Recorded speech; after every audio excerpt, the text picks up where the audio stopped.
situação difícil de acompanhar, né? Essas chuvas aí em Santa Catarina, a gente vê as imagens, principalmente no litoral, e fica a preocupação, né? Qual a dimensão real disso tudo? Como as pessoas estão sendo impactadas? Para conversar com a gente sobre isso, a gente convidou um especialista em desastres naturais. É uma situação que merece toda a nossa atenção. As chuvas têm sido realmente intensas em Santa Catarina. É importante a gente entender o que está acontecendo e buscar formas de minimizar os impactos e também de se preparar para o futuro. Vamos começar falando das áreas mais afetadas, né? A gente vê muitas notícias de Balneário, Camboriú, Florianópolis, Itajaí, Itapema, Camboriú, que torna essas regiões tão vulneráveis a esses eventos climáticos extremos. Bom, a localização dessas cidades, próximas ao oceano, o relevo acidentado e muitas vezes os sistemas de drenagem, né, que não são adequados, acabam contribuindo para agravar a situação. E a gente tem ainda a intensificação das chuvas por causa das frentes frias. Tudo isso junto cria um cenário bastante propício a desastres. Para você ter uma ideia, Balneário Camboriú registrou quase 200 milímetros de chuva em apenas 24 horas. Isso é quase o volume esperado para o mês inteiro. Nossa. É muita água, 197 litros por metro quadrado. Imagina a força disso. Capaz de inundar ruas, arrastar carros, provocar deslizamentos de terra. É de assustar, né? E a gente vê os relatos de Santa Catarina, além dos alagamentos, deslizamentos, vias interditadas, famílias desabrigadas. Quais os principais perigos que cada um desses problemas representa, principalmente para a população mais vulnerável? Cada um desses problemas traz consequências bem sérias. Os alagamentos, além dos danos materiais, aumentam o risco de doenças, né? Transmitidas pela água contaminada, leptospirose, por exemplo. Os deslizamentos de terra, esses são um perigo ainda maior, porque podem destruir casas e, infelizmente, causar vítimas fatais. As vias interditadas isolam comunidades, dificultam o acesso a serviços essenciais, hospitais, suprimentos, e as famílias desabrigadas, bom, a situação é dramática, né? Perda da casa, dos pertences, sensação de insegurança. É realmente um cenário muito preocupante. E a gente viu uma história que chamou atenção, né? Uma mulher grávida em Camboriú, que deu à luz em casa. Ela foi auxiliada por um funcionário da Defesa Civil porque não conseguia chegar ao hospital por causa dos alagamentos. Que reflexão que isso nos traz, né? A importância dessa atuação rápida e eficiente dos órgãos de socorro no momento de crise. Com certeza, esse caso mostra bem a importância da Defesa Civil, do Corpo de Bombeiros, de todos os órgãos que atuam nessas emergências. A ação rápida desse funcionário da Defesa Civil foi fundamental para garantir a segurança da mãe e do bebê. Em situações de desastre, a colaboração entre as instituições, incluindo os voluntários, é essencial para que o socorro chegue o mais rápido possível e os danos sejam minimizados. E como se vê as medidas que as autoridades estão tomando para lidar com essa crise? Muitos municípios decretaram situações de emergência, as ações de resgate estão em andamento. Mas será que isso é suficiente diante da gravidade do problema? Olha, os decretos de emergência são importantes para agilizar a liberação de recursos, para mobilizar as equipes de resgate. Mas os desafios são enormes. A extensão dos danos, a dificuldade de acesso a algumas áreas, a necessidade de garantir a segurança da população num cenário que ainda é instável. É uma tarefa complexa. E a previsão é de que as chuvas continuem, o que pode agravar ainda mais os problemas que já existem. A Defesa Civil já emitiu alerta para o risco de novos deslizamentos e inundações, principalmente na Grande Florianópolis, Vale do Itajaí e Litoral Norte. O que a população pode fazer para se proteger nesse momento? Que medidas práticas as pessoas podem tomar para minimizar os riscos? A primeira recomendação, e a mais importante, siga as orientações da Defesa Civil. Fique atento aos alertas, se for necessário deixar sua casa, procure abrigos seguros, evite áreas de risco, como encostas, margens de rios, e, se possível, ajude a divulgar informações confiáveis para seus amigos familiares. A informação é uma ferramenta poderosa nesse momento.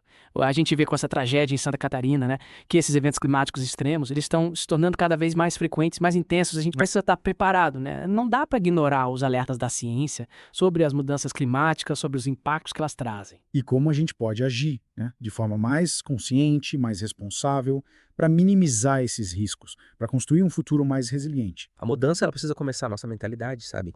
E adotar medidas preventivas em vários níveis. Primeiro, a gente tem que repensar a forma como a gente ocupa o espaço urbano, evitar áreas de risco, né? Encostas, margens de rios, a ocupação desordenada, a falta de planejamento. Isso tudo agrava os impactos, né, desses eventos climáticos. E além dessa questão do planejamento urbano, o que mais a gente pode fazer, né, para fortalecer essa resiliência das cidades, das comunidades? Investir em infraestrutura verde, criar parques, áreas verdes, sistemas de drenagem natural que ajudem a absorver o excesso de água da chuva, reduzir o risco de alagamentos, de deslizamentos. A gente tem que integrar a natureza no ambiente urbano, não combater ela. E nas áreas que já estão ocupadas, né, o que pode ser feito para minimizar os riscos? A gente pode recuperar áreas degradadas, implementar sistemas de alerta mais eficientes, capacitar a população para lidar com essas situações de emergência, fortalecer os órgãos de defesa civil. Tudo isso é fundamental. Falando em sistema de alerta, a gente vê que a tecnologia tem um papel fundamental, né?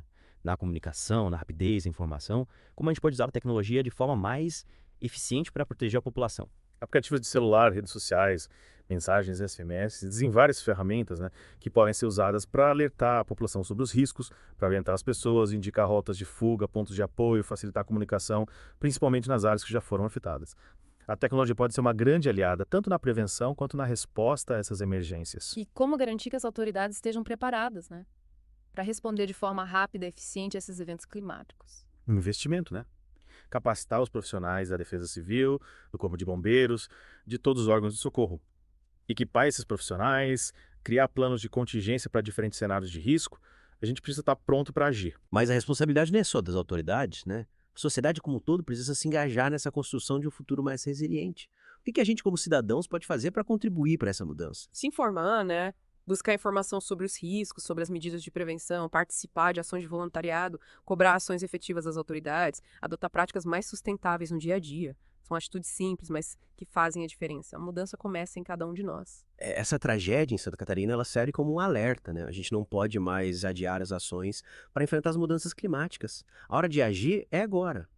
Com responsabilidade, com solidariedade, com a consciência de que o futuro do planeta está nas nossas mãos. E essa ação, ela passa por repensar os nossos hábitos, né? A forma como a gente vive, adotar práticas mais sustentáveis no dia a dia, reduzir o consumo de água, de energia, priorizar o transporte público, a bicicleta, repensar nosso consumo. São atitudes que, por mais simples que pareçam, contribuem para um futuro mais sustentável. É uma mudança de paradigma, né? Sem dúvida. E quando a gente busca soluções para o futuro, o presente exige ações concretas, né? Para ajudar as vítimas dessa tragédia em Santa Catarina.